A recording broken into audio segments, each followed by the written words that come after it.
So, handa na po tayo magpuri sa Lord, but before that, basahin ko lamang po ang isang talata. Basahin ko po sa Tagalog, pero mamaya maririnig din naman po natin ito sa English translation. At part po ito ng ating pag-aaralan later. Sabi po sa John 14:6, sino po ang may memorize ng verse na ito?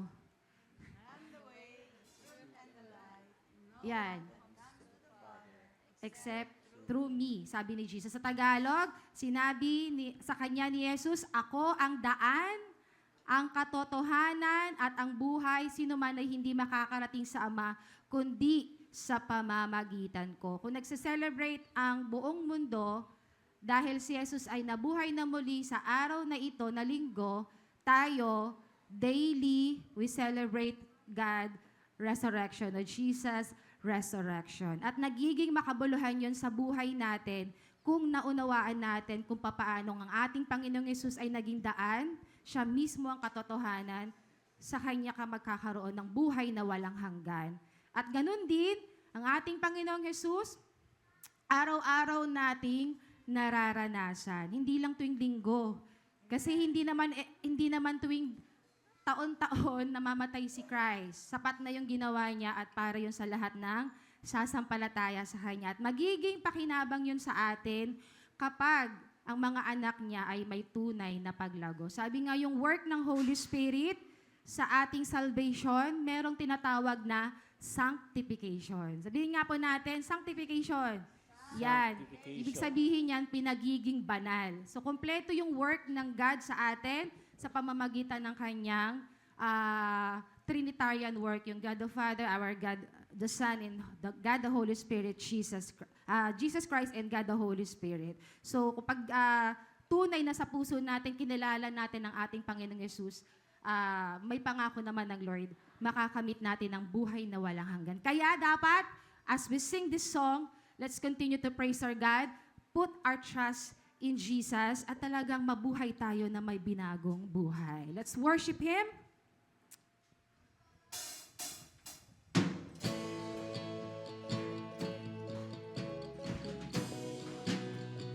Come on, let's clap our hands.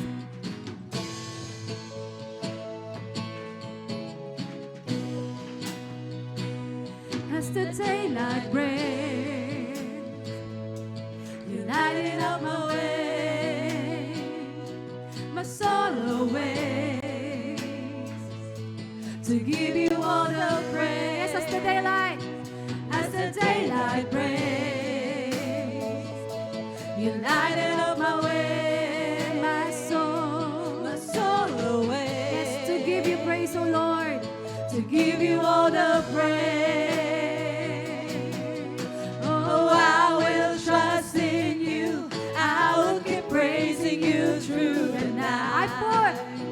I put my hope in you. You are the one who gives me life. Let's declare. You are the way. Jesus, you're the only way. Doesn't matter what they say to me, I believe in you. So I praise, and so I praise. Jesus, I will give you praise. Doesn't matter what may come to me, I believe in you.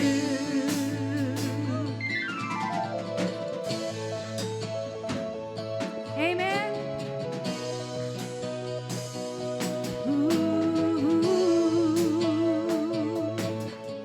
Yes, you're taking all my fears. You're taking all my fears and fears.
holding on, I keep believing. No matter what, I keep on singing. Whoa, whoa, whoa, whoa. Let's declare every chain.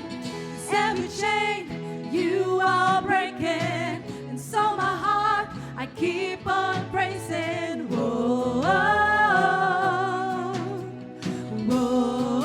Kayo lamang po, mas malakas.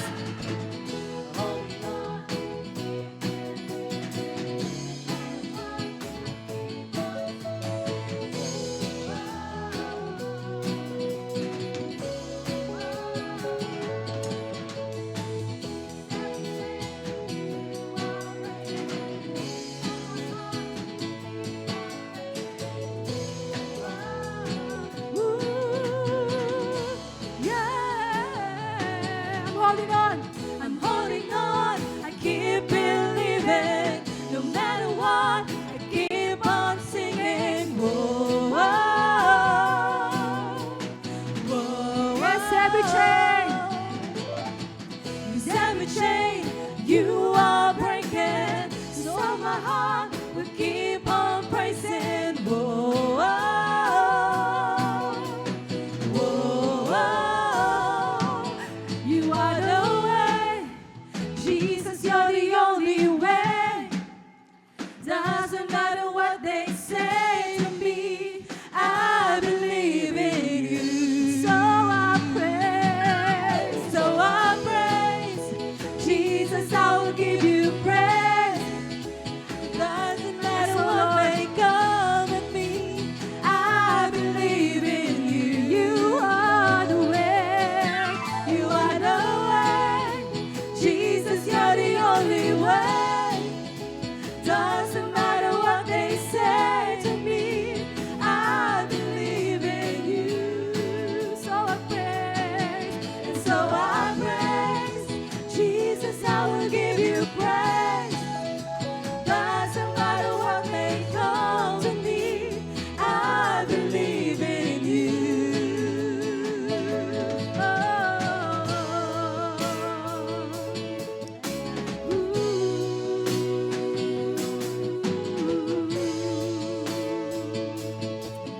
Yes, oh Lord. Amen and amen and amen. Palakpakan po natin ang ating Panginoon. Sa mga inawit natin, naniniwala ba kayo? Sa John 14:6. Amen. So patuloy po tayo magpuri sa Panginoon. And as we sing this song, may we continue to honor our God, ang ating makapangyarihang Diyos, ang ating dakilang tagapagligtas. If not, sa ginawa ng ating Diyos, saan kaya tayo ngayon? Sa mundo na ito na napupuno ng kaguluhan. Kahit nakikita natin yung mga nangyayari sa Middle East at nandito tayo sa Pilipinas, I know we are affected. Pero bagamat anuman ang nagaganap sa ating kapaligiran, kung ang puso mo naman ay payapa sa iyong tagapagligtas, alam ko, mas higit yun sa mga bagay pa na darating.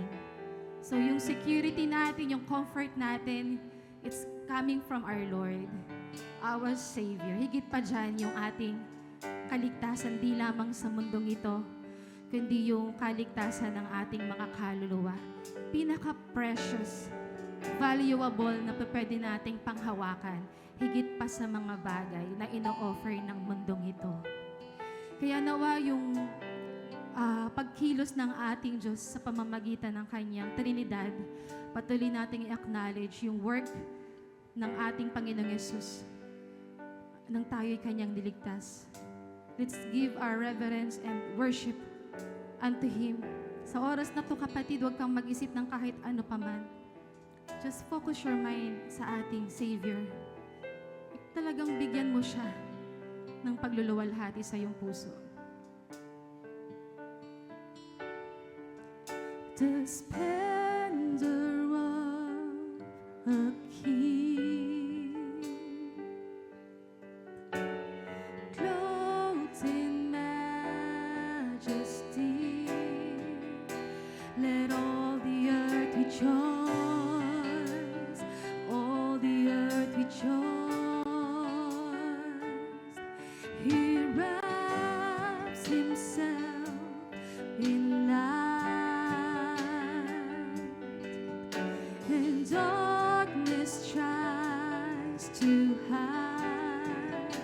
and trembles at his voice, and trembles at his voice. Once again, let's sing. The splendor of the King, clothed in majesty, let all the earth rejoice, all the earth rejoice. He wraps himself in light, and darkness tries to hide, and trembles at his voice, and trembles at his voice. How great, how He's our God. Sing with me, how great He's our God. And all will see how great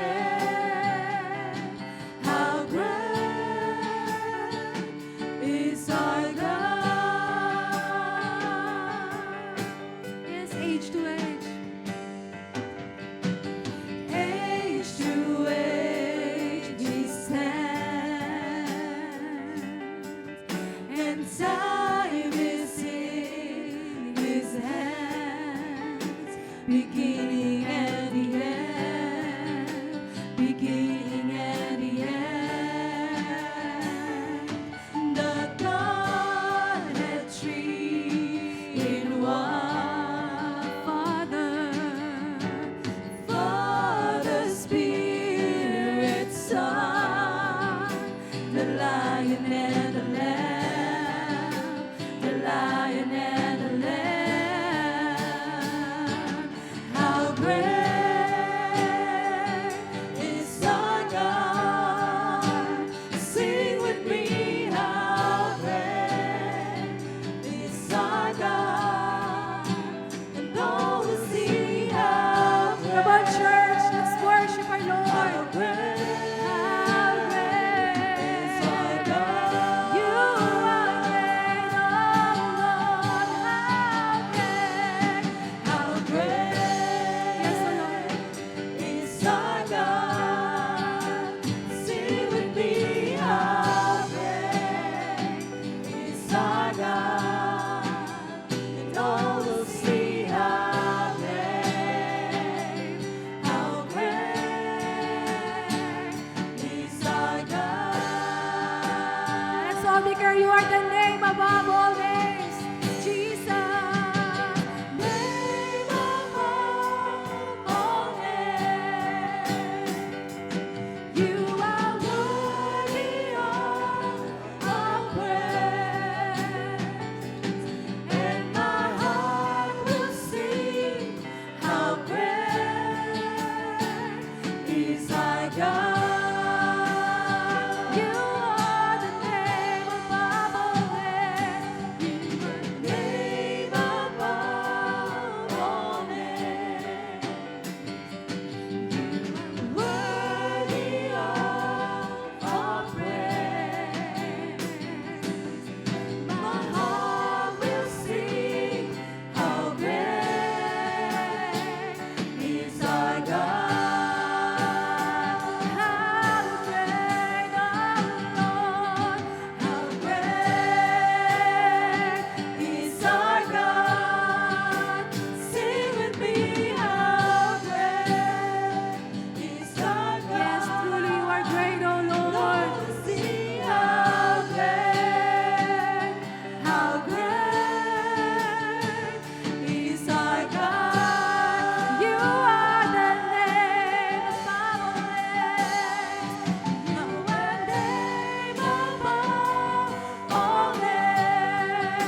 church.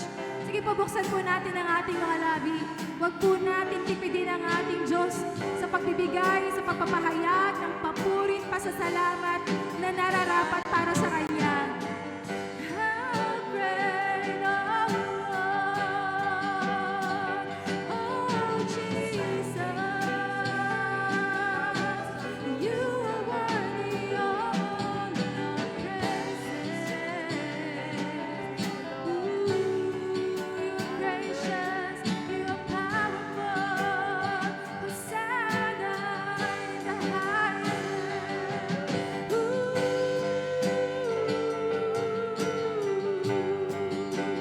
Worthy, worthy, Lord, greatly to be praised, oh Jesus, powerful, wonderful, mighty God.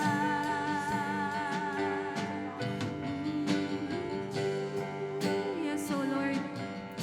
Panginoon, nagpapasalamat po kaming lubos. And our words is not enough, Lord.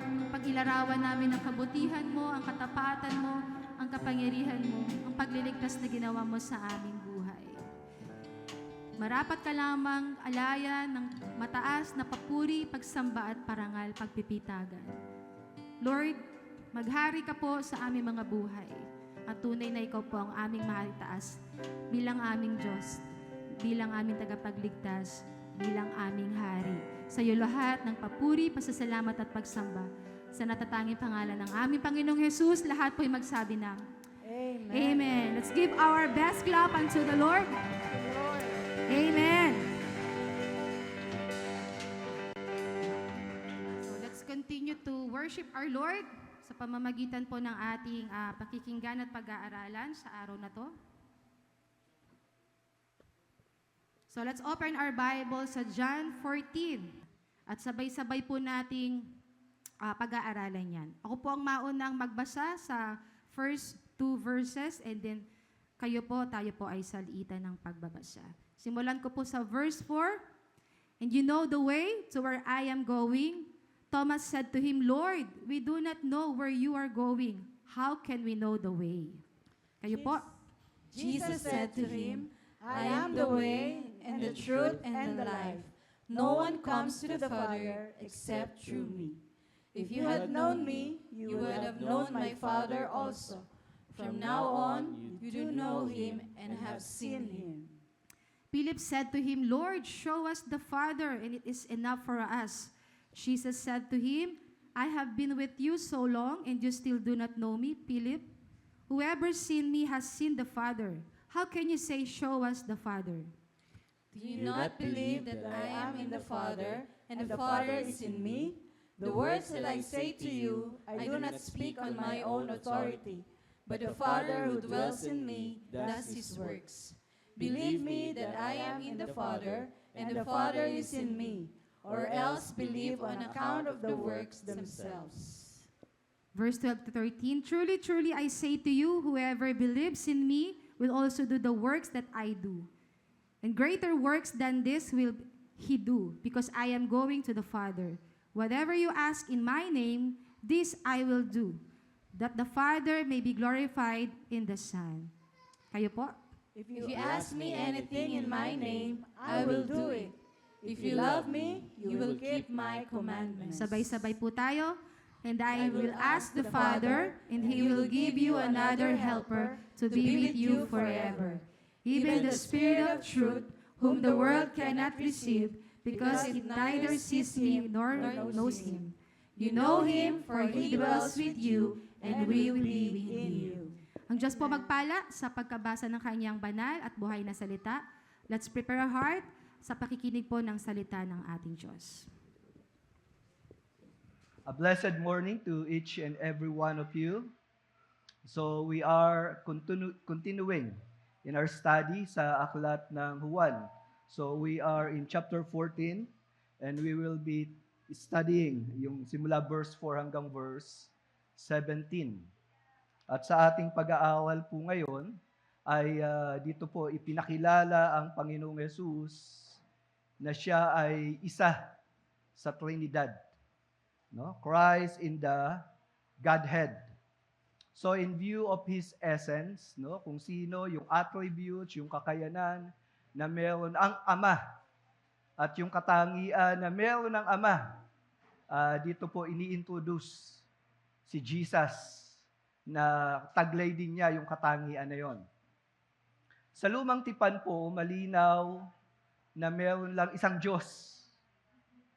Ngunit itong Diyos na to ay nagpapakilala ng lubusan. At dito po, sa bahaging ito ay mas ipinapaunawa ng ating Panginoong Yesus na siya yung ikalawang persona sa Trinidad. Alam po natin na dito sa kabanatang ito ay inihahanda ng ating Panginoong Yesus yung kanyang mga alagad sapagkat malapit niya nang ganapin ang pagtubos sa pamamagitan ng kanyang kamatayan. At dito po, isa sa preparasyon ng ating Panginoong Yesus, pinulong niya ang kanyang mga alagad. So this is an intimate dialogue, intimate discourse sa kanyang mga alagad. At kung meron pong sa tradisyon, may pinapahalagahan na huling 7 wika, tandaan po natin, more than that, ang mga sinabi ng Panginoon bago siya humawap sa kanyang pagtubo sa atin sa pamamagitan ng kanyang kamatayan.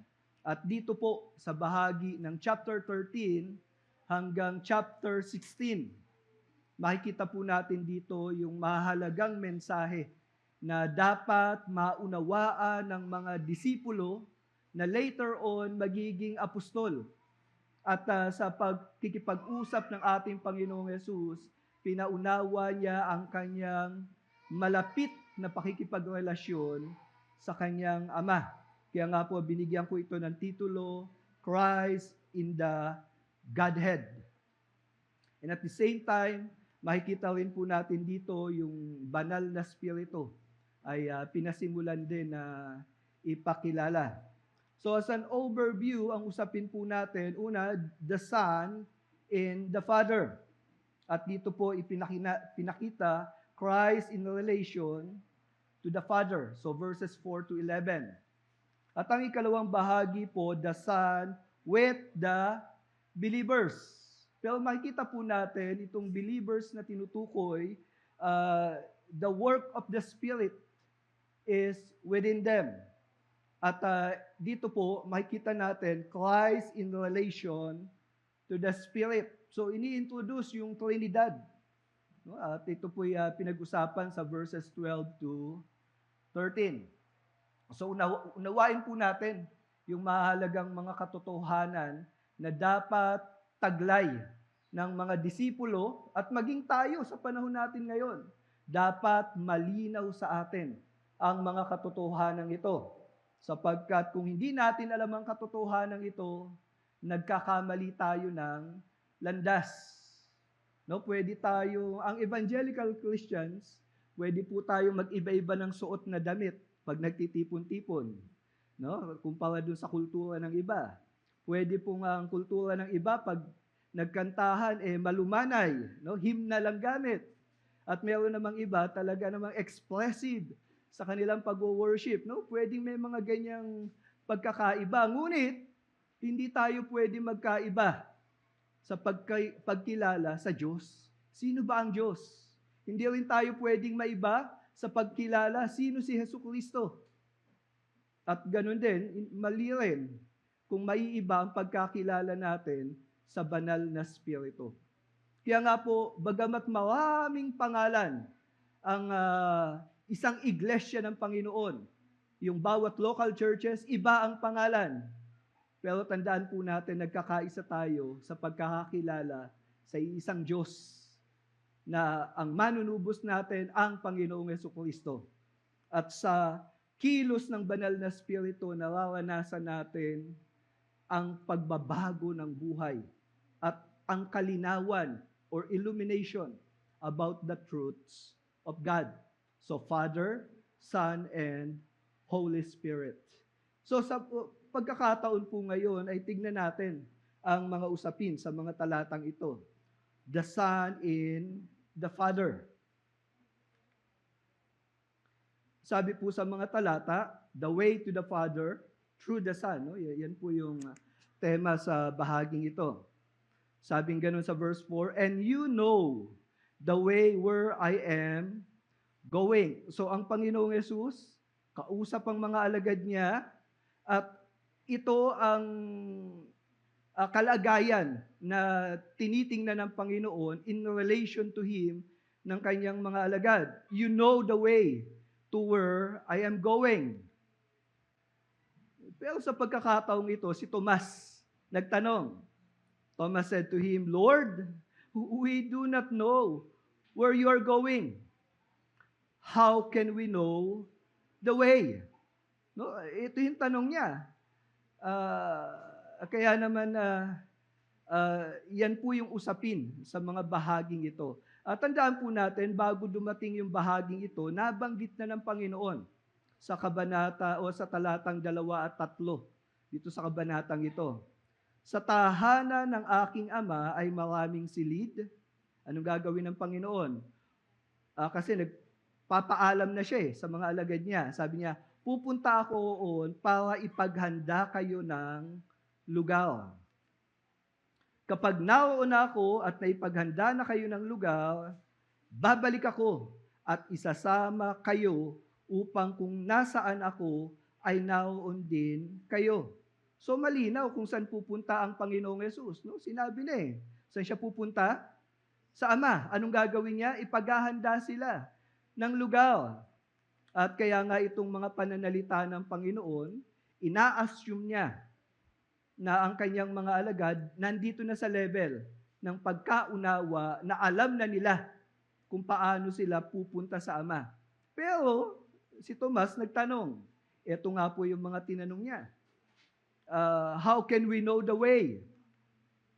Sumagot ang Panginoon. Jesus said to him, I am the way and the truth and the life. No one comes to the Father except through me. Malinaw yung sinasabi ng Panginoon. Gusto mo bang makapunta sa Ama? Paano ba pupunta sa Ama? Sinasagot ng Panginoon. Ang sabi ni Jesus, I am. No, dito po again, divine name ang ginagamit ng Panginoon. I am. No, sa maraming pagkakataon po, ang paggamit ng divine name, kung hindi ka Diyos, that is a blasphemy. Pero si Jesus, may claim siya na siya'y Diyos. Kaya nga sinasabi niya, I am. At dito, ipinaunawa ng ating Panginoon, siya yung daan. Sa aklat ng Juan 10:9, no, nabanggit niya na to. At narinig na rin ang kanyang mga alagad, sabing ganon, ako ang pintuan, sino mang pumapasok sa pamamagitan ko ay maliligtas. Siya ay papasok at lalabas at makakatagpo ng pastulan. So malinaw dito na ang isang tao, para maligtas siya, kailangang lumapit siya sa Panginoong Yesus. Bakit? Kasi si Jesus lamang, exclusive, ang pintuan. At sa pagpasok sa mga talatang ito, sinasabi ng Panginoon, matatagpuan niya yung pastulan. Maliligtas siya at siya ay mapangangalagaan. No? Pag sinabing pastulan, pakakainin ka, poprotektahan ka, aalagaan ka. So ito ang masusumpungan sa Panginoong Yesus. Ngunit siya ang pintuan. Ganyan din niya naiunawaan ng unang mga alagad na nakarinig ng mabuting balita. Dito sa aklat ng mga Gawa 4:12, sabing ganon, si Lucas po ang nagsulat nito. Sabi niya ganon, sa iba ay walang kaligtasan sapagkat walang ibang pangalan sa ilalim ng langit na ibinigay ng Diyos sa mga tao na sa ating makapagliligtas. So isa lang ang pangalan. Hindi maraming pangalan. Hindi maraming otoridad ng pangalan. Dito, authoritative name. Paano papasok sa langit? Merong authoritative name at isa lang. Kaninong pangalan yon? Ito yung sa Panginoong Yesus. At sabi dito, malinaw, wala nang iba. So kung kaligtasan ang usapin, hindi tayo pwedeng kung saan-saan pumunta. Kasi may exclusive claim si Jesus. Kaya nga sabi niya, I am. No, hindi niya sinabing, ako yung isa. Naniniwala po ako, no matter kung anong relihiyon ang kinaaniban mo, kung magpapakilala ang Panginoong Yesus na pinapakilala sa Biblia, makikita mo ang tamang daan. So sa pasimula ng pananampalataya, kailangan maunawaan ng isang tao, ng isang makasalanan kung sino si Jesus.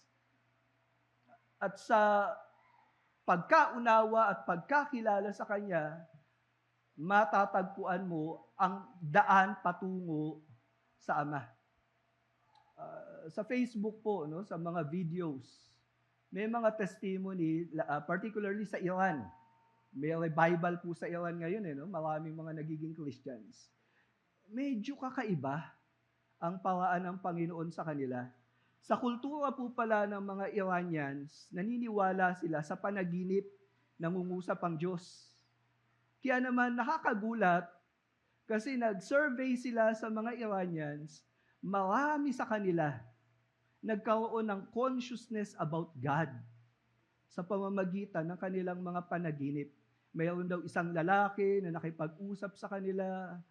So nakita nila na si Muhammad, yung teaching ni Muhammad, mayroon pang mas tama. At nakita nila mayroong tamang katuruan. So by that, sabi na sino kaya itong lalaki na to? Until time come, may mga missionary na pumupunta sa Iran, ipinapakilala si Jesus Christ. At alam niyo, sabi nila, ito yung nakita namin sa panaginip pa. Ito yung sinasabi sa panaginip pa. Yung sinasabi ng missionary na galing sa Word of God, ito rin yung naranasan namin o narinig namin mula sa panaginip. Iranian po yan. At may kilala po ako, galing siya sa Roman Catholicism. Galing din sa El Shaddai. No? Nabuksan ang mga pananaw nila patungkol kay Jesus nung nagbabanggit, nagtuturo tungkol sa Scripture. Sa pasimula, kailangan talaga ng pagkakilala sa Jesus na nasa Bible. Hindi po siya yung Jesus na nananatiling bata. No, hindi po siya yung Jesus na taon-taon namamatay. Hindi po siya yung Jesus na ipinapakilala ng mga relihiyon na kung sino-sino. Minsan po may Jesus na kailangan akyatin mo sa bundok, kausapin mo, no? Hindi po 'yun. Ang Jesus na pinapakilala dito, siya po yung pinag-uusapan sa Biblia. Tingnan po natin yung takbo ng mga pangyayari. Dito po ang Panginoon, nagsalita siya, the Father and the Son. Sabi ni Jesus, if you had known me, you would have known my Father also. From now on, you do know Him and have seen Him. So dito, binabanggit ng ating Panginoong Hesus ang kanyang relasyon sa Ama. At sa John chapter 1 verse 18, sabing ganon, kailan may walang nakakita sa Diyos. Ang natatanging Diyos na nasa kandungan ng Ama ang nagpakilala sa Kanya. So malinaw, walang nakakita sa Diyos, paano makikilala ng tao ang Diyos? Sino ba ang nakakita sa Diyos? Dito po malinaw, si Jesus lang yon. Sa John chapter 8 verse 19, nagtanong ang mga Pariseo, nasan ba ang iyong Ama? So si Jesus, kinu-question nila. Ni-interrogate nga nila at this point of time. Sumagot si Jesus, hindi niyo ako kilala o ang aking Ama. Kung kilala sana niyo ako, makikilala niyo rin ang aking Ama. So malinaw dito yung relasyon ng Panginoong Hesus sa kanyang Ama. Ang pagkakilala kay Jesus, ang pagkakita kay Jesus, ito rin ay isang manifestation ng Diyos na hindi nakikita. Kaya dito si Jesus, partly nire-rebuke niya, hindi lang si Felipe, kundi yung kapulungan ng mga disipulong kausap niya. If you had known me, you would have known my Father also. Malinaw yun eh. Kaya nga sabi niya, from now on, you do know Him and have seen Him. Pero sa kabila ng sinasabi yan ng Panginoong Yesus, si Philip po, mausisa. Pero alam niyo po ba, hindi masamang magtanong. Kung iyan naman ay ikatututo mo. Amen? Pag nagtanong ka, mukha kang ignorante. Pero pag hindi ka nagtanong at hindi mo nalaman ang sagot, you are ignorant for a lifetime. So it's better to ask. At ang pananampalatayang Kristyanismo, hindi po ito bulag na pananampalataya na basta ka na lang maniniwala. Ang pananampalataya po natin ay may malinaw na pagpapaunawa. At ito po ang dapat na taglay natin ngayon. Ba tayo sumusunod kay Jesus? Bakit tayo naniniwalang si Jesus ang totoo? Nagpaliwanag po. Kaya po dito yung mga disipulo, dahil sila ay magpapaliwanag sa iba. They will be sent. No? Sila'y susuguin. Importante na yung dala-dala nilang mensahe na iintindihan nila. So asking question is good. Kayo po ba may mga katanungan, lalo na patungkol sa pananampalataya? Be inquisitive, no? Maging mapagtanong tayo at mapagsuri. It is good to doubt. Kasi pag nagda-doubt ka, nagsa-search ka eh. At hindi mo basta-basta tinatanggap kung ano man yung narinig mo lang. Ganyan po ang tamang katangian ng isang disipulo. Hindi ka sunod lang ng sunod. Kaya po maraming naliligaw ng landas. Bakit? Kasi kung ano sabihin ng leader, sunod lang sila, oo, sige. Without searching the scripture. Kaya po ang dami ngayon naliligaw ng landas. Tandaan po natin, sa panahon natin, maraming fake news. At ang nakakatakot na fake news, sila yung nagsasabi patungkol sa kabilang buhay. Tapos fake pala. So dito po si Philip, he asked questions. Lord, show us the Father, and it is enough for us. Sabi ni Philip, no, makukumbinsi lang siya kapag nalaman niya to. And then ang Panginoong Jesus sumagot. Jesus said to him, have I been with you so long, and you still do not know me, Philip? So again, ang Panginoong Jesus, partly nang rebuke sa kanila. Ang tagal-tagal na nating magkasama. Hanggang ngayon, tinatanong mo pa rin kung sino yung aking ama. Nilinaw ng Panginoon, whoever has seen me has seen the Father. Ang mga pananampalataya o ang mga mananampalatayang Kristiyano, ganito po nila naunawaan kung sino si Jesus. Sa aklat ng Kolosas 1:15, siya ang larawan ng Diyos na di nakikita, ang pangunahin sa lahat ng mga nilikha. Ang Diyos di nakikita. Pero yung Diyos na nakikita, pwedeng makita. Ano yung larawan? It is not the images na ginawa ng tao. It is the person of Jesus Christ. That is the visible image of the invisible God. Sa Hebreo 1:3, ang anak, ang maningning na sinag ng kaluwalhatian ng Diyos at tunay na larawan ng kanyang kalikasan bilang Diyos. Ito yung pinangahawakan natin ngayon. That's why hindi physical image ang pagkilala sa Diyos, kundi sa pamamagitan ng personal relationship kay Jesus Christ. Sa ganitong paraan, nagpapakilala, nagpapakita ang Diyos na hindi nakikita. At yun ang idinidiin ng ating Panginoong Yesus dito sa kanyang mga alagad. Whoever has seen me has seen the Father. The Son in the Father. Again, very inquisitive itong mga alagad. How can you say, show us the Father? Tanong na naman eh.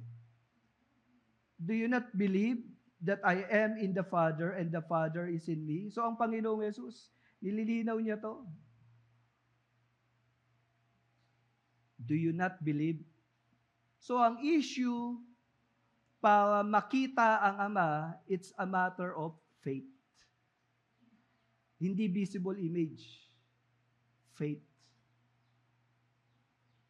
Kaya sabi dito ni Jesus, do you not believe that I am in the Father and the Father is in me?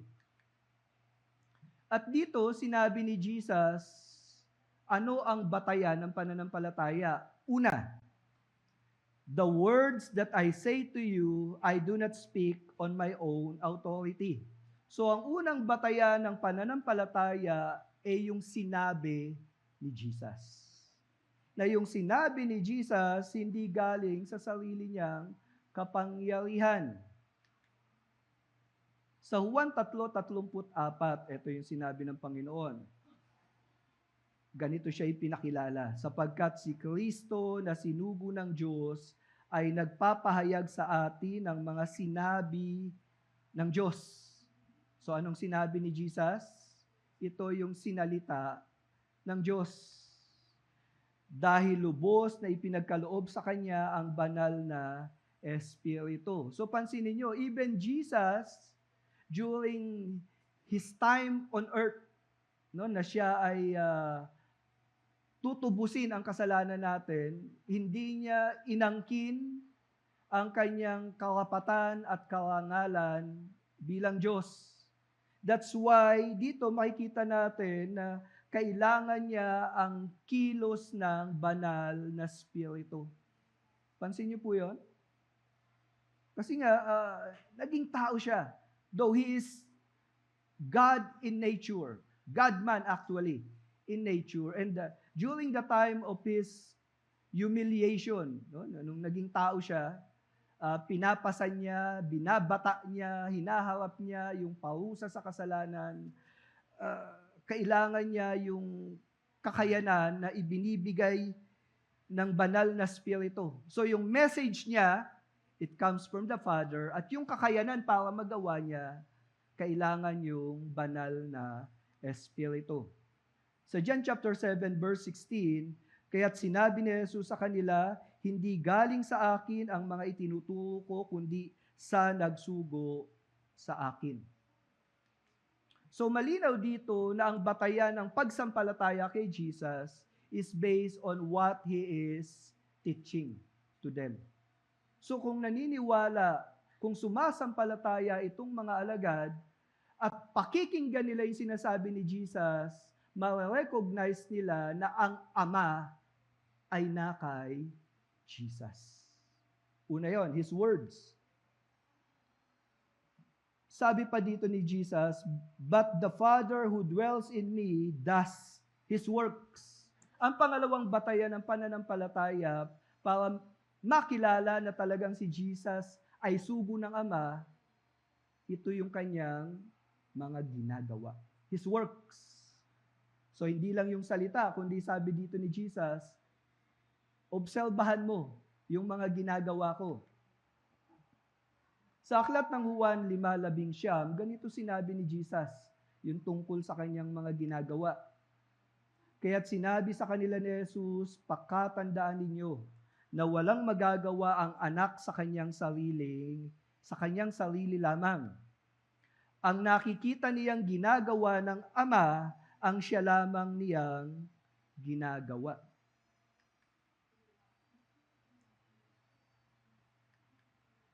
Sa mga Gawa 2:22, itong si Jesus na taga Nazaret ay pinatunayan sa inyo ng Diyos sa pamamagitan ng mga himala, mga kababalaghan at mga tandang sino gumawa?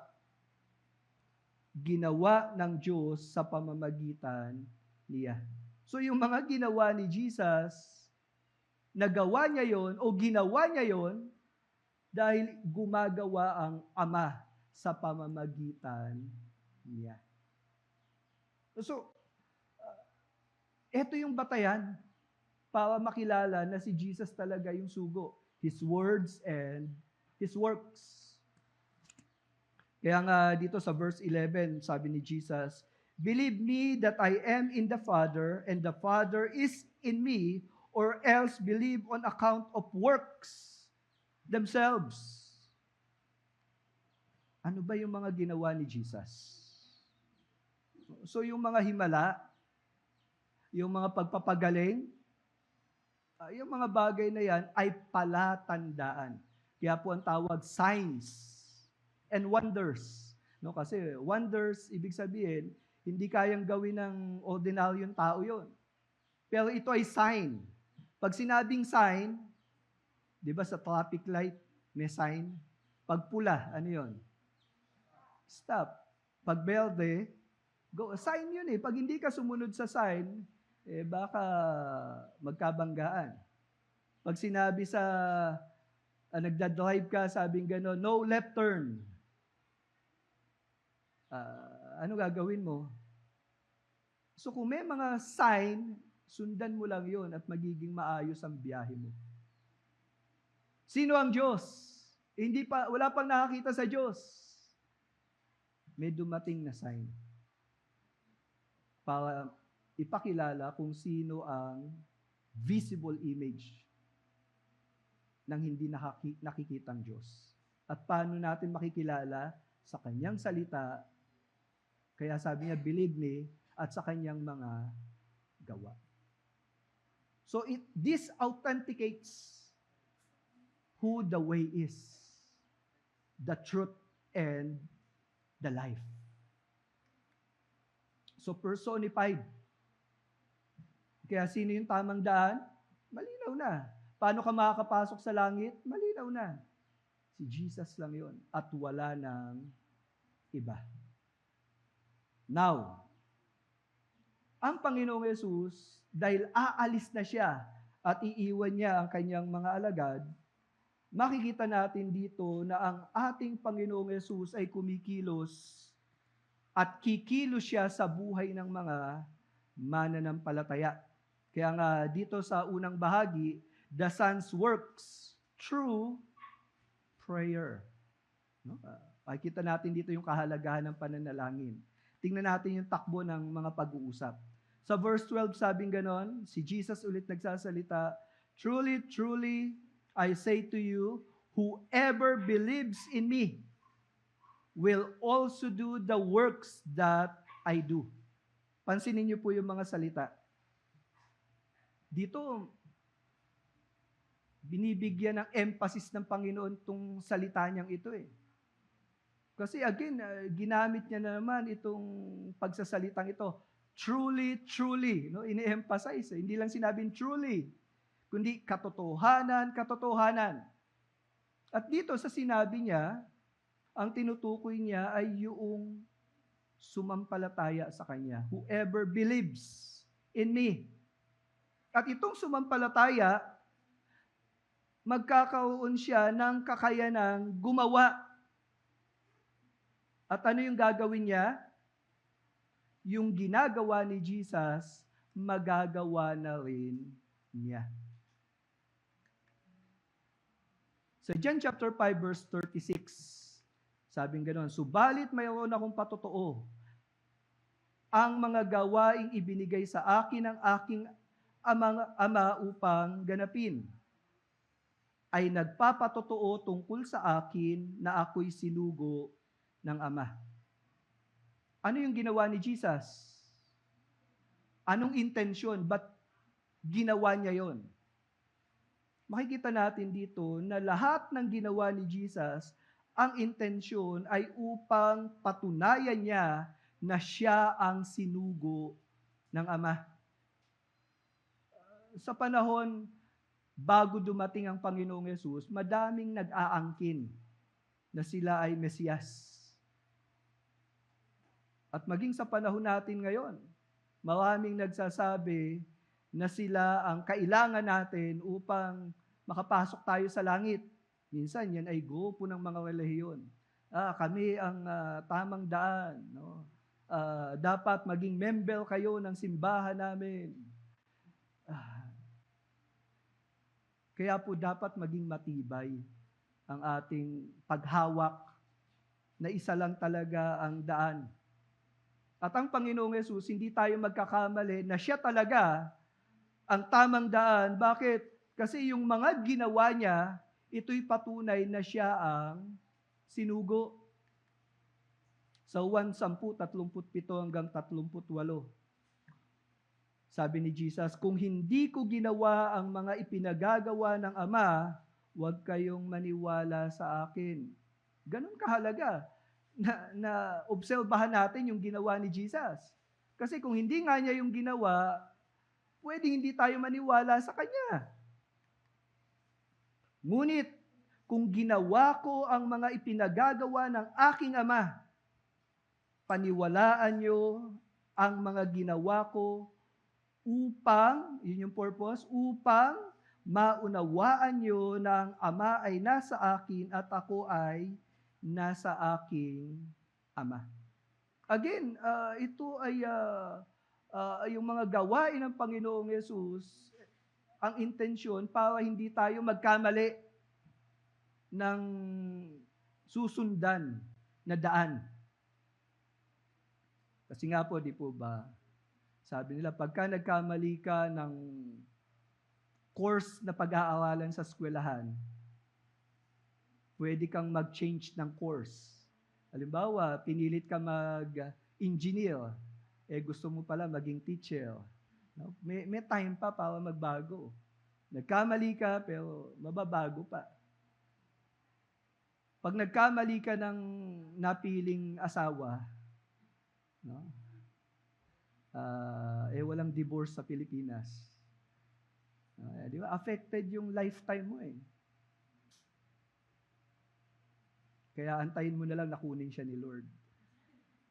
Hindi, wag naman natin ipag-pray, no? Kundi may molding situation 'yon, yung mga pagkakamali natin. Tuturuan tayo ng Diyos doon. Pero pag nagkamali ka ng kinikilalang tagapagligtas, you will suffer for all eternity. Yung ba akala mo? Hindi, akala ko siya na talaga eh. Akala ko ito yung tamang daan eh. Tapos pagharap mo sa Diyos, hindi ka tinanggap. Di ba? Kaya nga po, ang Diyos, napakabait niya eh. Mapagbiyaya siya kasi yung daan, niliwanag niya kung sino talaga. And this is in the person of Jesus Christ. His works. At dito po sa mga pananalitang ito, ang sinasabi ng Panginoon, yung ginawa ni Jesus, magagawa din ng mananampalataya. May pinag-pray ka na ba na gumaling? Meron ka bang answered prayer? Nangaral ka ba ng salita ng Panginoon at yung taong ito sumampalataya kay Jesus? At kasama mo na ngayon na sumasamba. Mga works po ang lahat ng mga bagay na yan.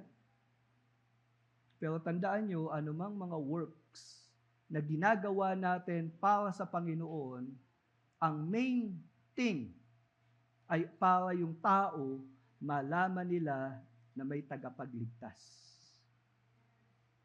May sakit, may karamdaman, na biktima ng mga panloloko. Lahat po ng yan nangyayari, pero may gagawin ng Diyos. At pag kumilos ang Diyos, kikilos siya sa panahon natin sa pamamagitan ng mga mananampalataya. Tingnan mo nga po yung katabi mo, ikaw yun. Naniniwala ka ba doon? Ikaw yun. At dito sabi pa ni Jesus, and greater works than this will He do because I am going to the Father. Take note, greater works. Pero ang dahilan, bakit greater sa ginawa ni Jesus yung magagawa ng mga mananampalataya o particularly, specifically, itong mga disciple na magiging apostles. Bakit greater works? Kasi nga po, yung time element. Si Jesus aakyat na sa Ama. Sa aklat ng mga gawa, 2, no, dito sa Book of Acts, makikita natin yung greater works sa pamamagitan ng mga apostol at ng mga alagad ng Panginoon. Sabi sa verse 5, dito nagsimula yung isang preaching event ni Peter sa mga tao. Ito po yung senaryo. Naniniwahan noon sa Jerusalem ang mga Hudyong masigasig sa kanilang pananampalataya. Galing pa sila sa iba't ibang mga bansa. Tandaan po natin, si Jesus nung nangawal siya, sa Jerusalem lang o siya'y nangaral dun lang sa area ng mga Hudyo, no? Israel lang.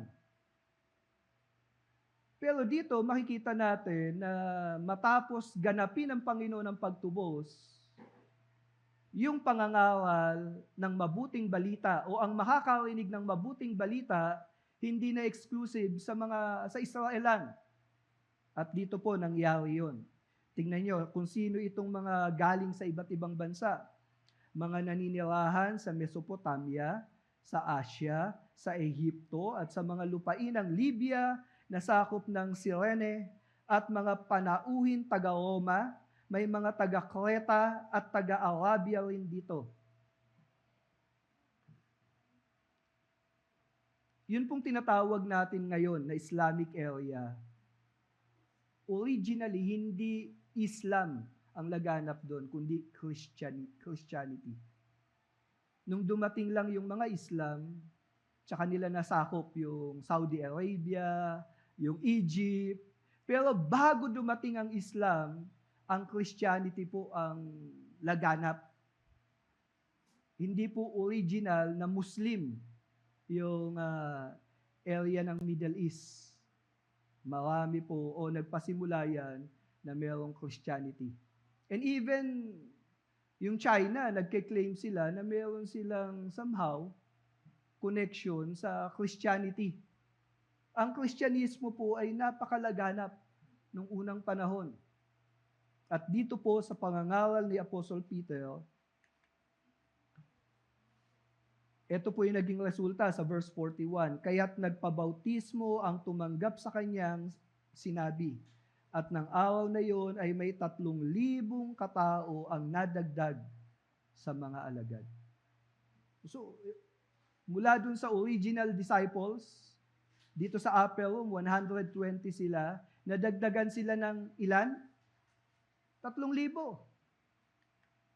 And then kung isa-survey pa natin, sa chapter 4 verse 4, 5,000 na mga lalaki ang nadagdag sa kanila.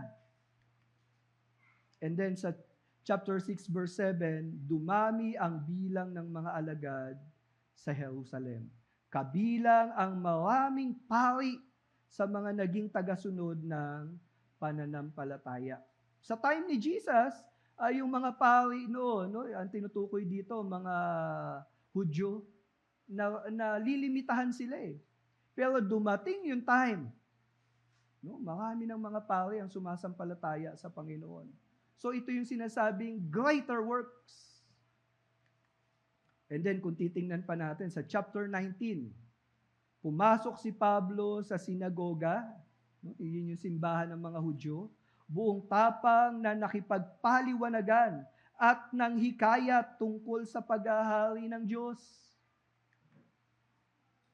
Araw-araw siya nakikipagpaliwanagan sa bulwagan ni Tirano. So isa pang place to na pinupuntahan ni Apostle Paul. Ang lahat ng mga Hudyo at Griyegong naniniwahan sa Asya ay nakarinig ng salita ng Panginoon. Pansin niyo po, lumaganap, greater works. Gusto ko lang pong i-note natin ito. Ang sabing ganon, nakipagpaliwanagan ng hikayat. Paano mo ipapaliwanag yung hindi mo naintindihan? Minsan sinasabi namin, I'm a Christian. Naintindihan mo ba, ba't ka Christian? Kaya mo bang depensahan ang pinananampalatayanan mo kapag mayroong kumukontra sa pananampalataya na pinangahawakan mo? Mga kapatid, ako po, inuubos ko ang oras ko. Marami kong panahon na ginugugol upang sa pangangawal ko sa inyo, maipaunawa ko yung mga bagay na nakasaad sa banal na kasulatan.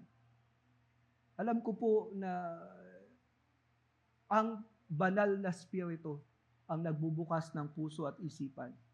Ngunit ako bilang mangangawal, ang worship ko sa Panginoon, ang responsibility ko, ipahayag ng malinaw ang mensahe ng salita ng Diyos. At maging sa pangangawal, hindi pwedeng, Jesus loves you. Ba't ako mahal ni Jesus? Basta mahal ka niya. Paliwanagan.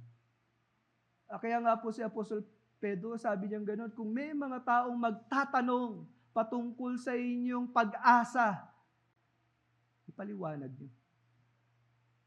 Alam niyo po, maraming gustong kumilala sa Panginoon, kaya lang, hindi pa nila maintindihan. Kaya nga po dumating yung time na ang Christian faith, tayo po, yung evangelical faith, pinagtatawanan eh. Sabi na, ba't pumapalakpak pa kayo? Ba't nagtataas kayo ng kamay? Gusto niyo ba lumipad? Bakit kayo tinatanong nila yon. Alam niyo po, hindi natin dapat pilosopuhin o iwan yung mga ganong tanong. Dapat nating ipaliwanag. Nagtataas ako ng kamay bilang pagpapasalamat, bilang pagsupok. Pumapalakpak ako dahil nahuhusayan ako sa Panginoon dahil talagang magaling siya. Sumasayaw ako. Bakit? Kasi isang paraan yun upang ihayag ang aking pagsamba sa Kanya. Dahil karapat dapat siyang sambahin. Kung meron akong sasayawan at kakantahan, si Lord. Dahil siya ang pinakadakila.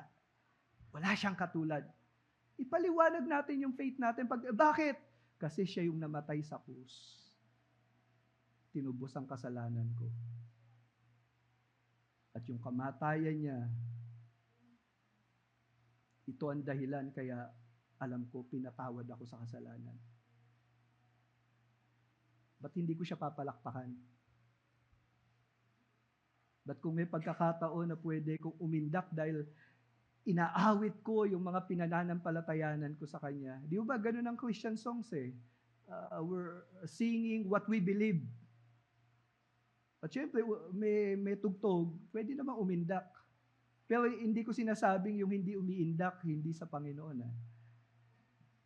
Pero ganun pa man, dapat kung anong pinaniniwalaan natin, kaya nating makipagpaliwanagan. At hindi ka lang magpapaliwanag, kundi anong sabi, manghikayat. May panghihikayat tayong ginagawa. At bakit mo gagawin yan? Kasi sabi ni Lord, you can do greater works. Amen? Effective. Greater works. Ngayon, tignan natin, bakit greater works? Paano mangyayari yan? Sa 13 sabi, whatever you ask in my name, this I will do, that the Father may be glorified in the Son. Take note. Ito yung gusto kong bigyan ng emphasis. Bakit tayo makakagawa ng greater works? Ito yung una. Ask the Father. Lahat ng mga pangyayari, kung titignan din natin ang Book of Acts, kaya nangyari yung mga bagay na hindi inaasahan, mga kababalaghan, mayroong nananalangin. Bunga ng panalangin yung mga ginagawa nila. Ask. Kaya nga po, ang isang taong hindi mapanalanginin, gawa lang ng gawa, sabi niya, para sa Panginoon to, alam niyo po, hindi ka magiging effective. You must learn to ask. At dito, when you ask, ano sabi? I will do. Sinong gagawa?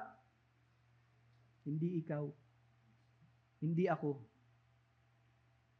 It is Jesus. When we pray, gumagawa ang ating Panginoon. Hindi ko sinasabing malilimitahan si Lord pag hindi ka nag-pray. Pero sa malinaw na pamamaraan, ito yung paraan ng Panginoon. Ask and I will do. So may gagawin si Lord. Kaya minsan hirap na hirap ka na sana ma-born again na to, sana madala ko sa church, sana. Baka ikaw yung gawa ng gawa eh. Unahin mo sa panalangin at makikita mo may gagawin si Jesus. Amen? Kaya huwag ka mainip. No? Minsan kasi, Lord, ang tagal ko na pinagpe-pray pa. Huwag ka mainip. Tandaan nyo, every time we pray, nilalagay natin sa sitwasyon yung pinagpe-pray natin sa kamay ng ating Panginoon. God is at work. Amen? Binibigyan natin ng chance yung pinagpe-pray natin na maranasan niya yung kilos ng Diyos. Nangyayari yan when you pray. Malinaw po ba yun? At bakit sasagutin ng Diyos? Bakit kikilos ang Diyos? Because God wants to glorify Himself. Kung magbibigay ng kaluwalhatian at karangalan sa Panginoon yung pinapanalangin mo, bakit hindi niya sasagutin? God wants to be glorified. Yung pinagpe-pray natin, ang gusto ni Lord, sinong bida? Siya. Baka mamaya, yung pinagpe-pray mo, gusto mo lang kasing maging bida. Lord, payamanin mo ko para makabili ko ng ice cream. Teka lang, sino? Para kanino? Ang prayer, mayroong direction for the glory of God. When we pray, Jesus is at work. Amen? Tinutuloy ni Jesus yung mga gawain. Kaya minsan, may sakit, gumagaling eh. Minsan naman, hindi gumagaling. Bakit? Kasi may purpose si Lord. If you ask me anything in my name, I will do it. Take note. Ask in my name. And then, sinong gagawa? Hindi ikaw eh. Si Lord ang gagawa dyan. Minsan nga, maski natutulog ka, may ginagawa si Lord. Hello? Ganyang kumilos ang Panginoon. When we pray. Pinag-pray mo na ba? Angal ka ng angal eh. Masama na loob mo. Nagagalit ka pa. Gusto mo na gumante. Pray. Sabihin nyo nga po sa katabi nyo, pray. John 15:7, anong pangako? Kung mananatili kayo sa akin at ang mga salita ko'y mananatili sa inyo, ipagkakaloob ko ang anumang hilingin ninyo. So, importante yung manatili sa Panginoon at sa Kanyang salita. Kaya importante, ma-educate tayo. Ano yung sabi ni Jesus? Sa 1 John 5:14, at may kapanatagan tayo sa paglapit natin sa Diyos dahil naniniwala tayong ibibigay niya sa atin ang anumang hilingin natin na ayon sa Kanyang kalooban. So, talagang ang critical, alamin natin yung kalooban ng Diyos. Ba't ako walang pera ngayon? Ano bang kalooban ni Lord? Ba't ako maraming pera ngayon? Ba't ako na-promote? Alamin natin anong kalooban ni Lord. Pag nakita mo yung kalooban ng Diyos, ipinanalangin mo yon, makikita mo yung kamay ng Diyos, sasamahan ka. Gaano man kahirap yung pinagdadaanan mo ngayon, makikita mo yung kapayapaan, kakayanan, and even magkakaroon ka ng wisdom paano hahawapin yung sitwasyon. Bakit? Kasi sinasamahan ka na ni Lord Kumikilos na ang Panginoon At eto pa matindi, yung hindi mo kayang gawin, magagawa mo. Bakit? Kasi kilos ng Diyos yan At may mga taong lalapit sa iyo at gagamitin ng Panginoon upang makapangyari yung mga bagay ayon sa kalooban ng Panginoon for His glory. Bakit? Kasi sabi sa Santiago 5:16, ang panalangin ng taong matuwid ay makapangyarihan at mabisa. Yung makapangyarihan dito galing sa salitang dynamite. Diyan kinuha yung salitang dynamite. So ngayon, hindi na ganong uso yung dynamite, nuclear, missile. Gawa 4:25-33. At ngayon, Panginoon, ito po, persecuted ang Christians. Sabi nila, at ngayon, Panginoon, ito yung prayer nila, pinagbabantaan nila kami, tulungan niyo kami na inyong mga lingkod na maging matapang sa pangangaral ng inyong salita. Pansinin niyo ano nangyari. Pagkatapos nilang manalangin, nayanig ang bahay na kanilang pinagtitipunan. Silang lahat ay napuspos ng banal na spirito at buong tapang na nangaral ng salita ng Diyos. Nung pine-persecute sila, ano yung hindi nila magawa? Maipangaral ang salita ng Diyos. Pero nung nag-pray sila, dumating ang banal na spirito at binigyan sila ng tapang. Kaya kung naduduwag ka, pray. And then, di lang sila. Sabi sa verse 33, patuloy ang paggawa ng mga apostol ng mga kamanghamanghang gawa bilang patunay na ang Panginoong Yesus ay talagang nabuhay muli at lubusang pinagpala ng Diyos ang lahat ng mga mananampalataya. Again, nag-pray kasi sila, kaya nila naranasan to. At yung mga apostles,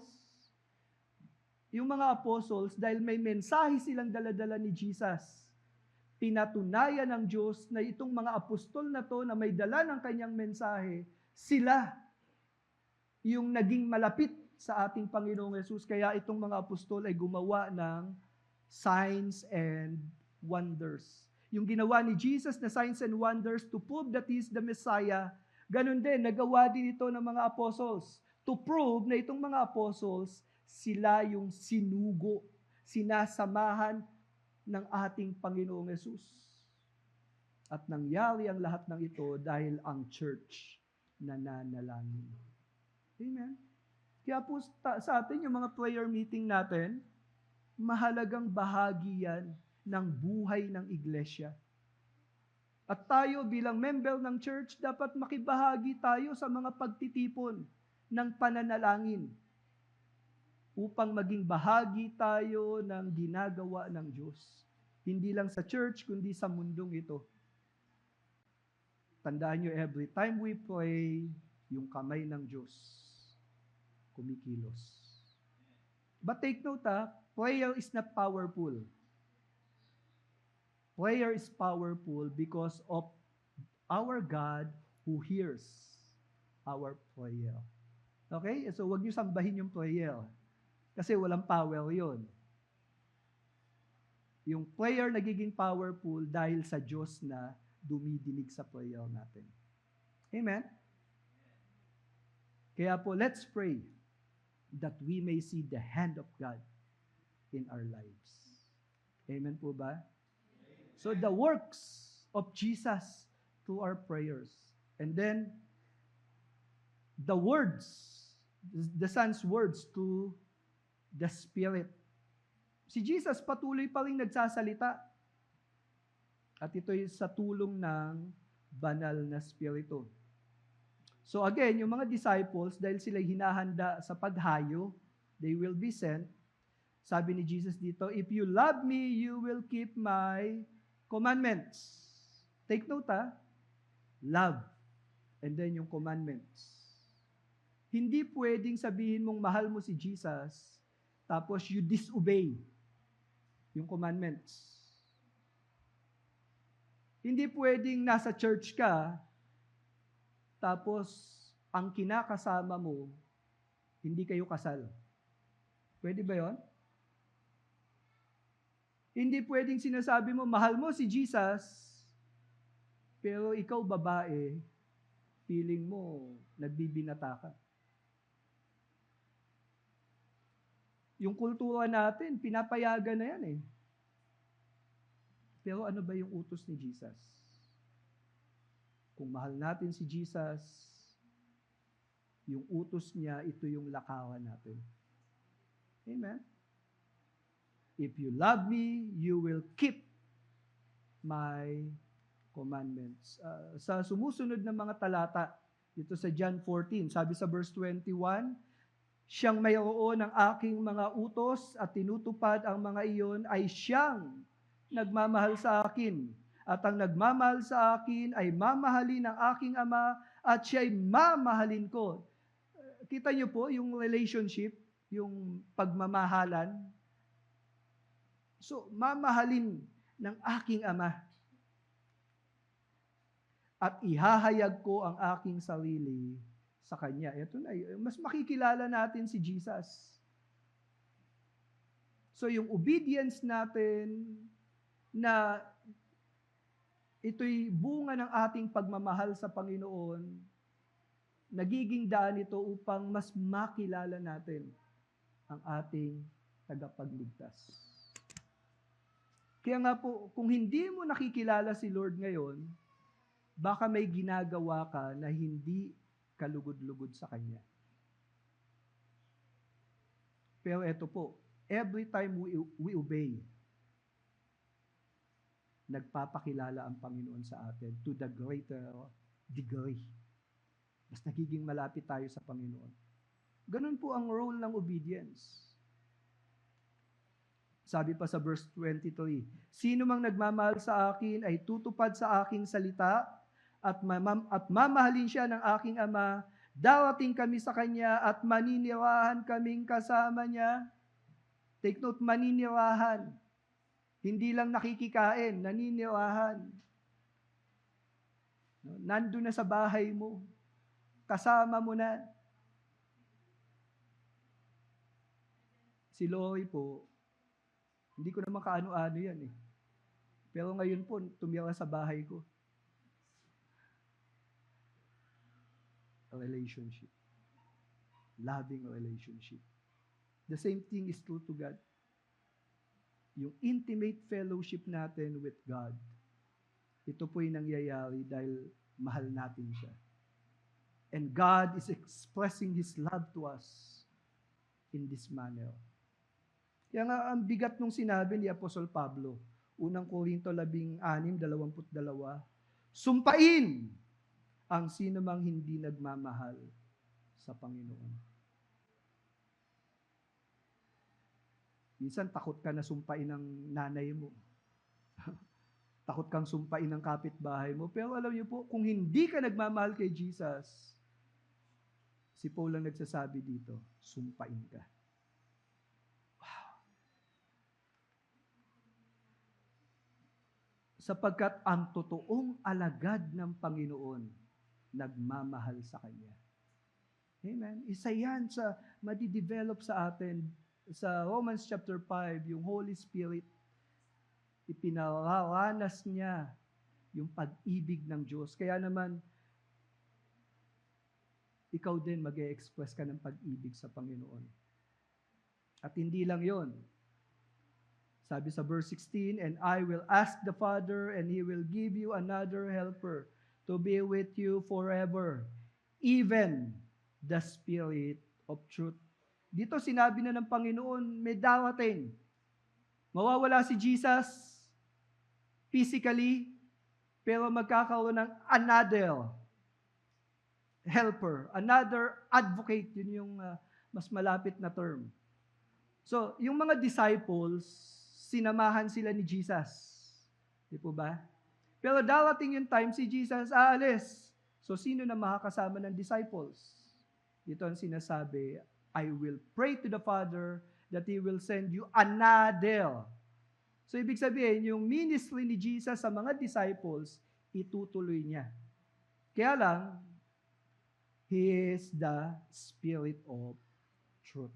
Take note, Spirit of truth. Whom the world cannot receive because it neither sees Him nor knows Him. Ibig sabihin, walang relationship sa Kanya. Kaya hindi nila mararanasan itong kilos ng Holy Spirit. John 15:26, ano bang trabaho ng Holy Spirit? Pagdating ng kaagapay na aking isusugo mula sa Ama, siya ang magpapatotoo tungkol sa akin. So, nagpapatotoo, John 16:13, pero pagdating ng banal na Espiritu na siyang tagapagturo ng katotohanan, tutulungan niya kayo para maintindihan niyo ang lahat ng katotohanan. Grabe, no? Sa unang Juan 4:6, sabi ni Apostle John, kami ay sa Diyos. Ang nakakakilala sa Diyos ay nakikinig sa amin. At ang hindi sa Diyos ay hindi nakikinig sa amin. Dito'y ating nakikilala ang espiritu ng katotohanan at ang espiritu ng kamalian. So kung ikaw ay nasa Panginoon, attracted ka kay Jesus. Ba't ka umaten sa church? Hindi dahil may ayuda. Hindi dahil aircon yung lugar natin. Umaattend ka dito kasi gusto mong makilala si Jesus. Amen? Yun po ang espiritu ng katotohanan. Dinadala tayo sa katotohanan. At ang katotohanan ito ay walang iba kundi si Jesus. You know Him for He dwells with you and will be in you. Take note. You know Him. No, yung Holy Spirit. Bakit? He dwells with you. No, sabi niya sa mga disciples. And will be in you. Paano yan nangyari? Sa John chapter 7 verse 39, may ganitong sinabi si Jesus. Hindi pa naipagkakaloob ang banal na Espiritu ng panahong iyon dahil hindi pa nakababalik sa langit si Jesus. So dahil hindi pa namatay si Jesus sa krus at hindi pa siya umakyat sa langit, so yung Holy Spirit at that time hindi pa isinusugo. Bagamat nawawanasan na siya. No, pero formally, hindi pa. Bakit? Ito po yung isang talata sa Aklat ng Mga Gawa 2:38. Sumagot si Pedro, ito po yung nag-preach siya sa mga Hudyo, mga tao na umattend sa pista. Pagsisihan niyo at talikuran ang inyong mga kasalanan upang kayo'y patawarin at tanggapin ninyo ang kaloob ng Espiritu Santo. Take note, kailan ibibigay yung Holy Spirit sa isang tao? Kapag sila ay nagsisi sa kasalanan. Talikuran ang kasalanan. At dahil ginawa nila yon, sabing ganon, tatanggapin nila yung kapatawaran. And the moment na sila'y patawarin yung Holy Spirit, yung full work ng Holy Spirit, mararanasan nila.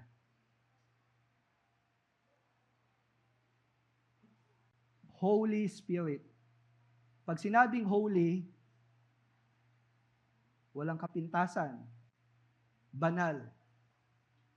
Ang Holy Spirit po, magdudwell siya at malaya siyang kikilos pagka malinis na yung vessel.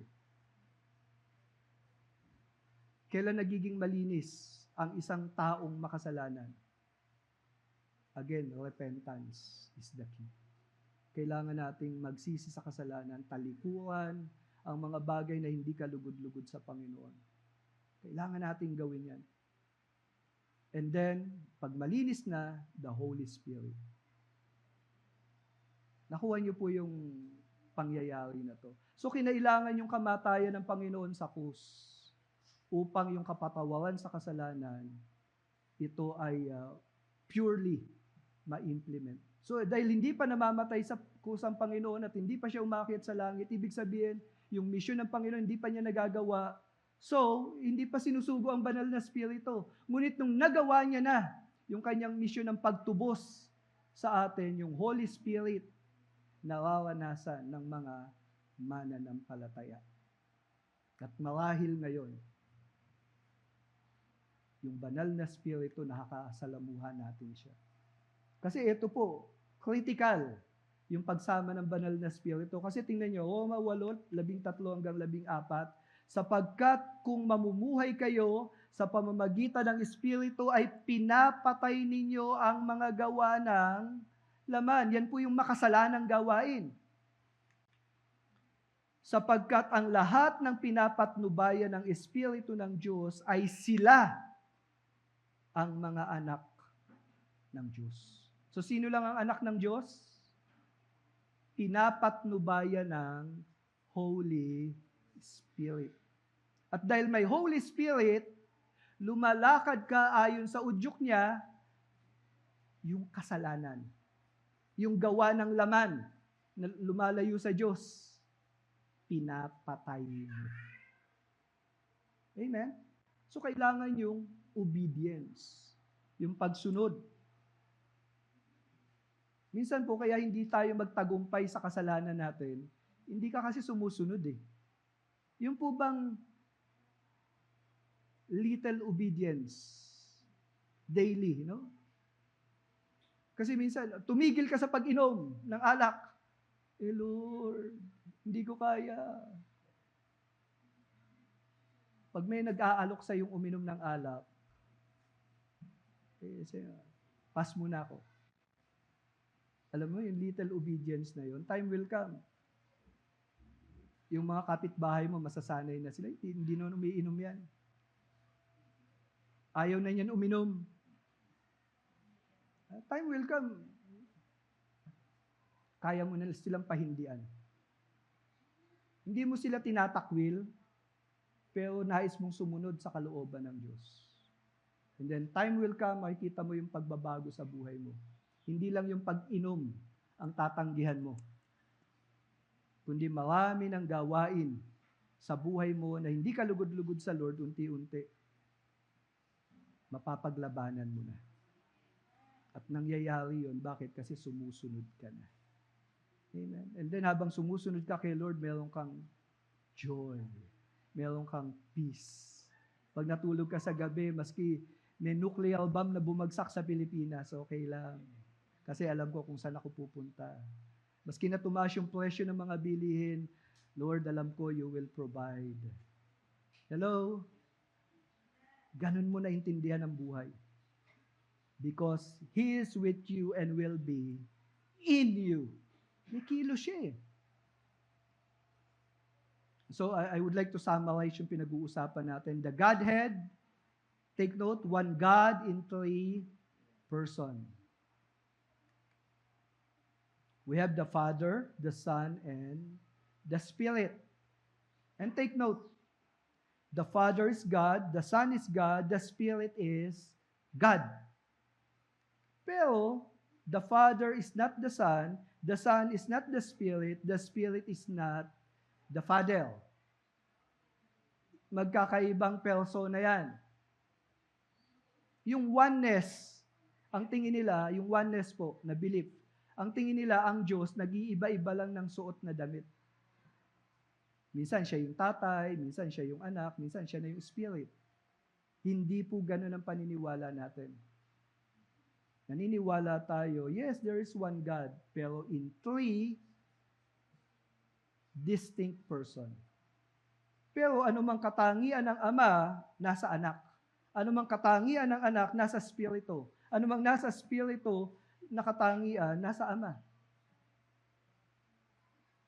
There is only one God. Now, in relation sa mga mananampalataya sa pinag-aralan natin, yung isang tao na sumampalataya sa Panginoong Hesus, minahal niya na rin ang Panginoong Yesus. He loves the Son. And then, nananalangin na rin siya sa kanyang, sa anak. Alam natin, nakikilala niya kung sino yung anak. At yung anak, pag nakilala niya, siya ay nagkakaroon din ng pagkakilala sa Ama. At ano sabi ni Jesus? Ipapanalangin ko na samahan kayo ng aking Espiritu.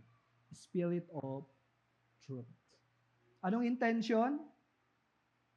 Upang itong mundo na ginagalawan natin, magpatuloy ang mga gawain ni Jesus sa pamamagitan ng bawat mananampalataya. Malinaw po ba yan? Ikaw ang bibig ng Panginoon. Ikaw ang kamay ng Panginoon para umabot. Yung mga paa mo ang gagamitin ni Lord para bumisita. Ikaw yun. Mahal tayo ng Panginoon, pero kailangan nating magmahalan sa isa't isa upang maranasan ang pagmamahal ng ating Panginoong Jesus. Amen. We must love one another, pray for one another, encourage one another. Kasi sa pamamagitan natin, gumagawa at gumagalaw ang Panginoon. Kaya can you imagine kung wala kang church? Mamahalin ko yung sarili ko. Ipagpe-pray ko yung sarili ko. Hindi ka lalago, hindi ka titibay. Kaya nga ang church ay katawan. Because we need one another. Sabihin niyo nga po sa katabi mo, kailangan mo ako.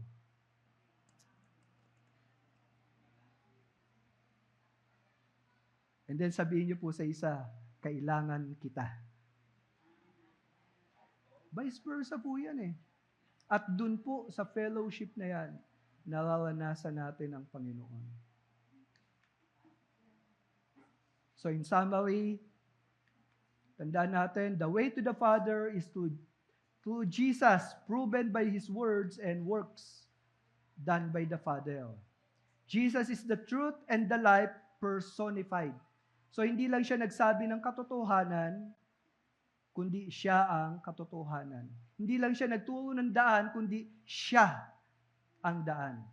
Pero ganun pa man, His words and works show truth that gives life. So hindi mo mararanasan yung buhay kung wala ka sa katotohanan na nandun sa tamang daan. Okay? So ganun po, interconnected yan. Hindi mo mararanasan yung buhay kung wala ang katotohanan. Son, with the believer, the words and works of Christ is seen by the Spirit of truth through believers. So, pinapakita sa atin yung galaw ng Panginoong Yesus hanggang sa panahon natin ngayon. Kasi gumagalaw ang banal na Spirito. Pero yung banal na Spirito, tandaan nyo, kailangan ng katawan na pagkikilusan niya. Sino yung katawan na yon? The body of Christ. Amen? Ako po, kaya ako nag-e-exercise palagi. Kasi isa lang yung katawan ko. At dahil gusto ko pang magamit ng ating Panginoon. Amen? And then, magsama-sama po tayo. Tandaan nyo, the Spirit of truth, tignan nyo yung play on words, is the Spirit of the Son. Sino yung truth? Si Jesus. So yung Spirit, manifestation ng Son of God.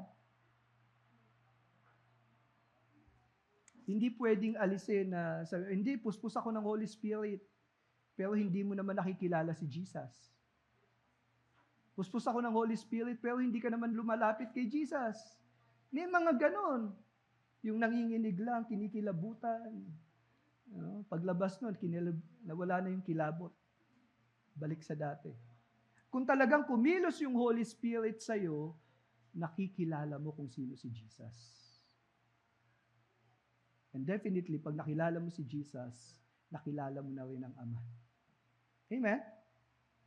And then, greater works by Christ is true believers when they pray and obey Christ's commandments. Marami pa po tayong gagawin. Marami ka pang pwedeng gawin.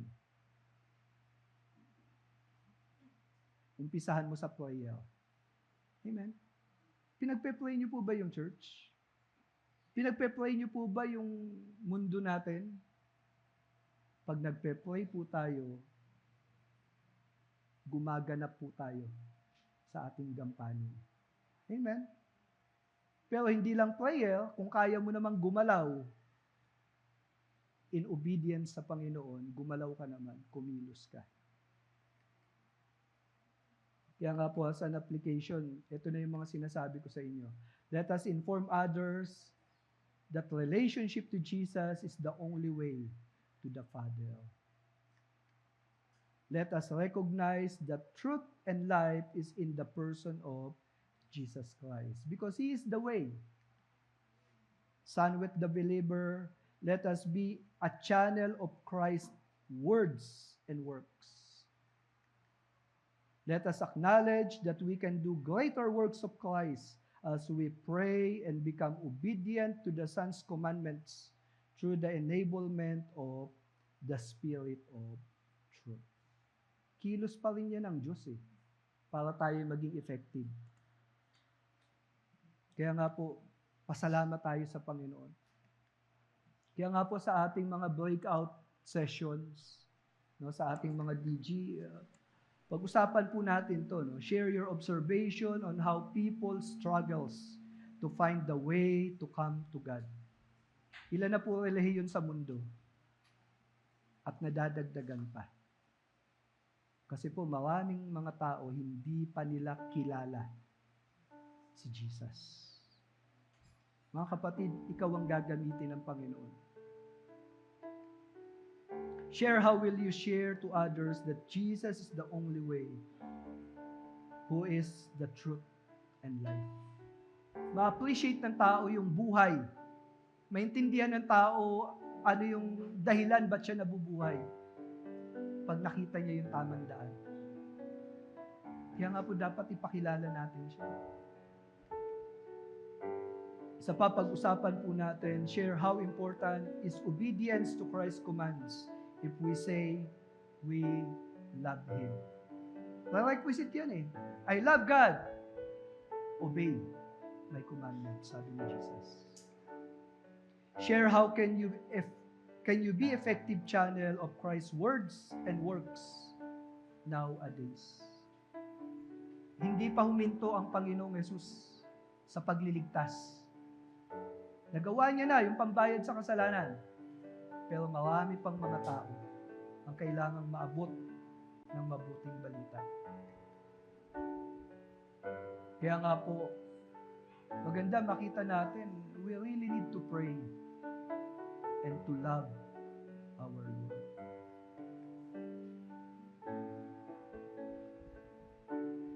Ang ating Panginoong Yesus, dito po ini-introduce, He is in the Godhead. Father, Son, and Holy Spirit. They are one, working among us, speaking to us. At sa kasalukuyan, tayo po ang channel ng Panginoon para sa mga bagay na to. Isang malaking pribilehiyo na tayo'y bahagi ng walang hanggang plano ng Diyos. The eternal purpose and plan of God. Nakikibahagi po tayo sa lahat ng mga ginagawa natin. Pwede po bang tumayo tayong lahat? And then, we just prepare ourselves. Let us confess our faith as we sing this song. In the darkness we were waiting, without hope, without light, till from heaven you came running. There was mercy in your eyes to fulfill the law and prophets. To a virgin came the word, from a throne of endless glory to a cradle in the dirt.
to the other side, knowing this was our salvation.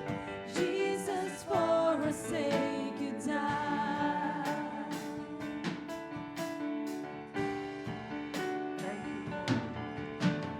Praise the Father, praise the Son, praise the Spirit, three in one.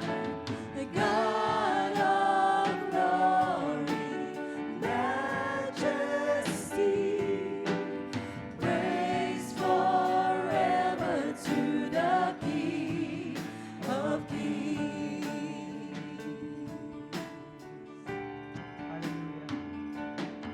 In the morning that you rose, all of heaven held its breath, till its soul was moved for good, for the Lamb has conquered death, and the dead rose from their tombs, and the angels stood in awe, for the souls of all who come to the Father are restored. Come on, praise And Him. the church of Christ was born, then the Spirit lit the flame.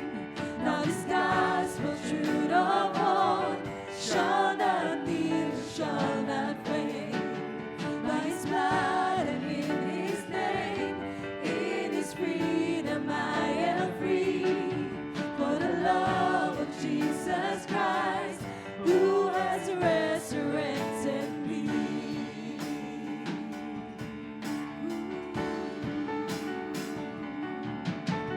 Praise the Father, praise the Son, praise the Spirit, three in one. God of glory, majesty, praise forever to the King of Kings. Praise the Father, praise the Son, praise the Spirit, three in one. The God of glory, majesty, praise forever to the King of Kings. Praise the Father, praise the Son, praise the Spirit, three in one.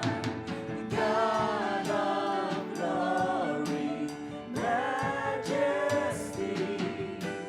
praise forever to the King of Kings.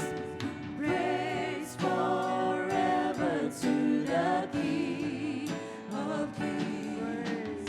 Praise forever to the King of Kings.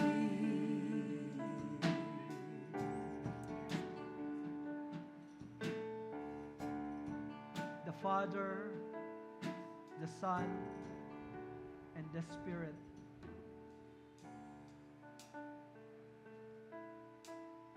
Sa pagtubos sa ating mga kasalanan, sila ay gumawa at ipinahayag ang mga katotohanan ito sa pamamagitan ng ating Panginoong Jesucristo. Kaya salamat, Panginoon, dahil kami na sumampalataya, batid namin, taglay namin ang buhay na walang hanggan.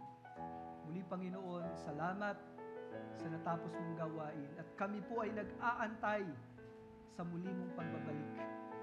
Mga kapatid, bago tayo lumabas sa lugar na to, may the Lord bless you and keep you. May the face of the Lord shine upon you. May the gracious hand of our God, through the fellowship of His Spirit, be upon you. In the name of the Father, of the Son, and of the Holy Spirit. Everybody says and agree. Amen. A blessed day sa bawat isa. Yung mga nasa Zoom, God bless you po.